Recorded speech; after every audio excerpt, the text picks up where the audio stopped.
பார்க்கலாம். முதல்ல இந்த அவரைக்காய் அப்படின்றது நார் சத்து அதிகமுள்ள முக்கியமான காய்கறிகளில் இதுவும் ஒன்றா இருக்குது.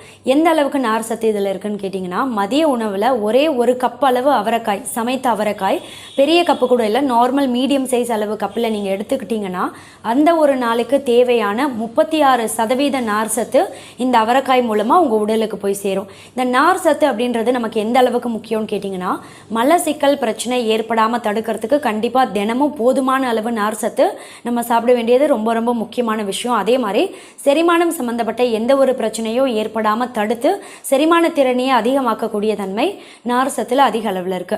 அதோட மட்டும் இல்லை, உடல் எடை எப்பவுமே ஆரோக்கியமான முறையில் பராமரிக்கணும் அப்படின்னா நார் சத்து ரொம்ப ரொம்ப முக்கியமான ஒரு ஊட்டச்சத்து.